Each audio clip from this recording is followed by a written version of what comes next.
Day. This is Next Growth Currencies Outlook. We're looking at episode 2 of the Bank of Japan's interference, as I believe it is a rather short term. Intervention can be a bit longer term, but I'm not sure how long this is going to last. So all graphs until the end of day 7th of August, today the 9th of August, Sunday. So what has happened? There we see last week, this is 1, 2, 3, 4, 5, the 5 days of last week, the previous week, the 2 days of a yen buying and dollar selling, and already we see the yen backtracking from this very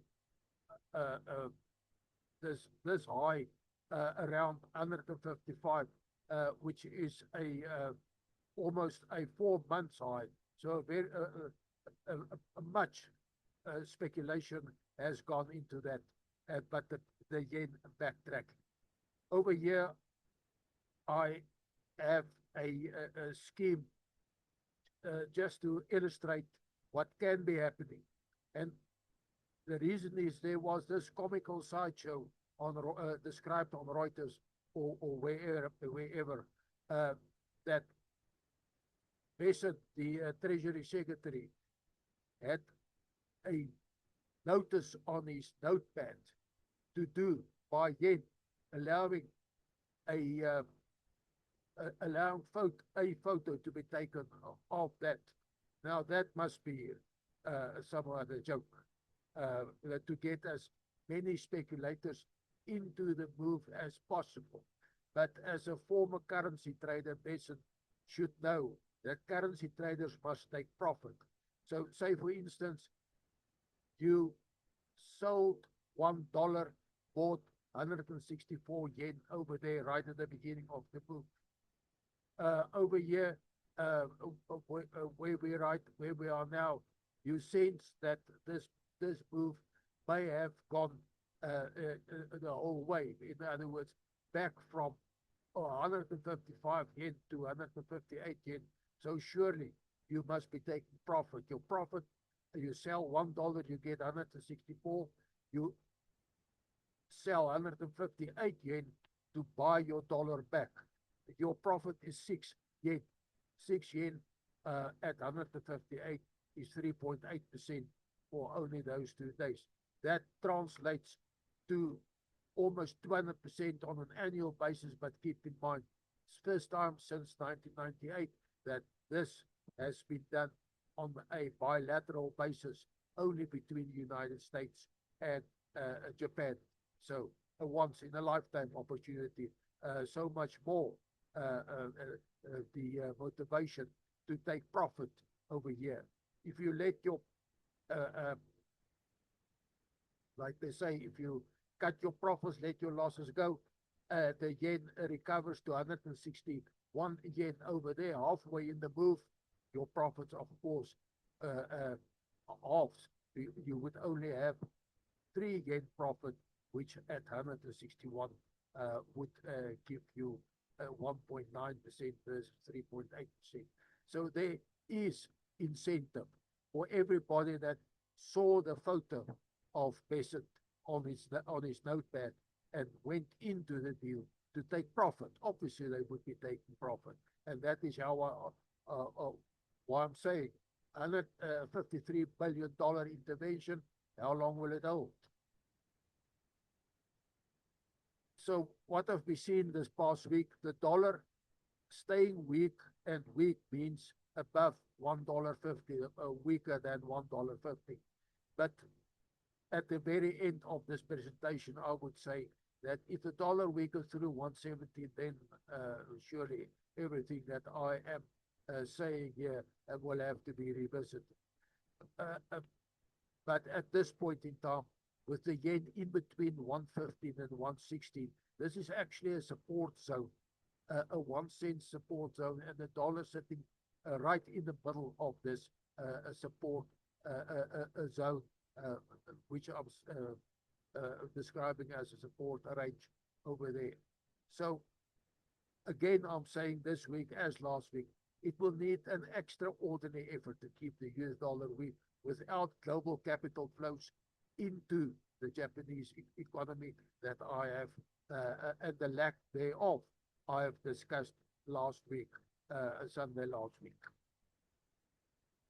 So another thing that I'm noticing is that despite the dollar being forced weak over there, that was the week before last. That was only 2 days in the week before last week. That this was last week. The dollar being forced weaker. The Swiss is sitting rather tight here. We don't see concomitant runaway strength in the Swiss as you would expect with the dollar now going on to 170. So for me, that is an important indicator that the dollar might not be so weak after all. Meanwhile, back at the ranch, another thing happened last week. The Fed has to support a structurally weak jobs market. We see it, the jobs report coming out on Friday, and that is the zero line on the left-hand scale. The economy has actually shed jobs.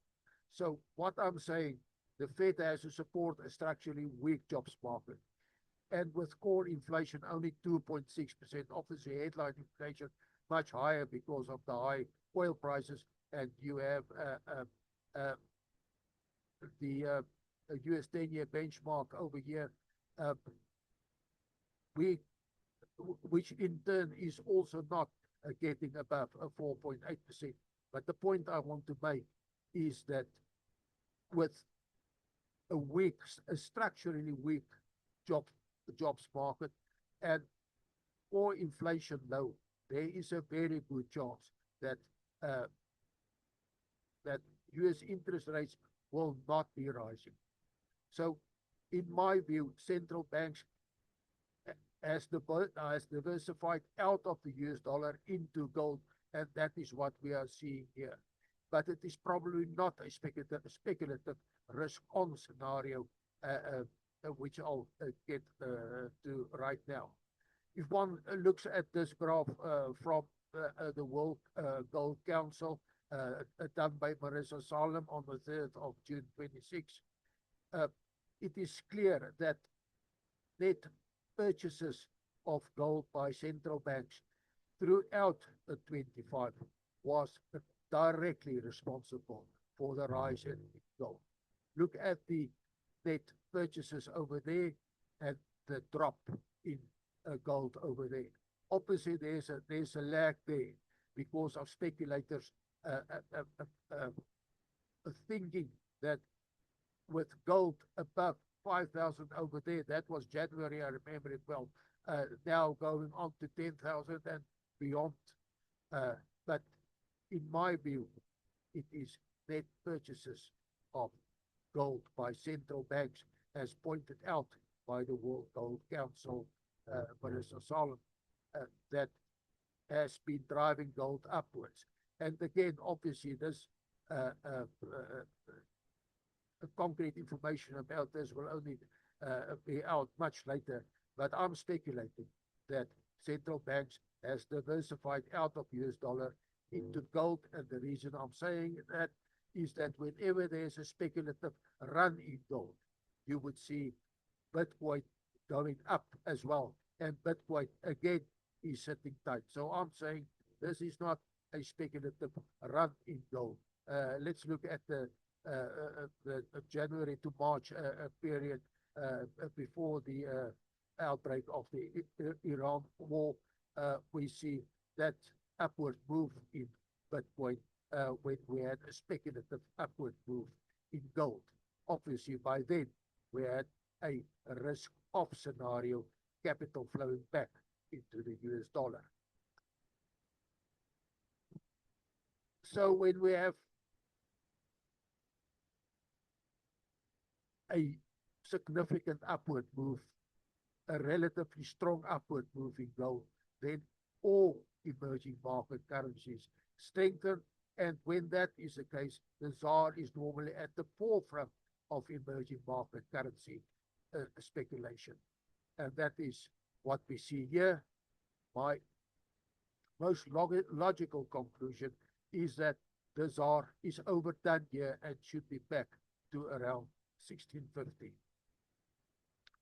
So in summary, the USD's extraordinary decline Thursday and Friday, 30 to 31 July, the result of market intervention by the Bank of Japan, and 1 week later the question remains, how long will it hold? Given the fact that currency speculators who were purposefully drawn into the action will have to take profit. On Wednesday and Friday last week, an extraordinary bullish move in gold occurred, which is primarily attributed to central banks diversifying out of a generally weak US dollar into gold, as the US Fed is most likely not raising interest rates because of the weak US labor market. So the bullish move in gold had a bullish spin-off in emerging market currencies, and normally the ZAR is at the forefront of this, leading to the logical conclusion. The only thing I can make is logical conclusions. That the ZAR now 1630, close on Friday, is overdone and should correct back to around 1650, which is neutral ground for the ZAR. This is an outlook. Outlooks will be wrong. This outlook is nullified when the US dollar weakens through 117 per euro, as I have pointed out. This is an outlook for currencies, not for any other financial instrument. And note the disclaimers until we talk again.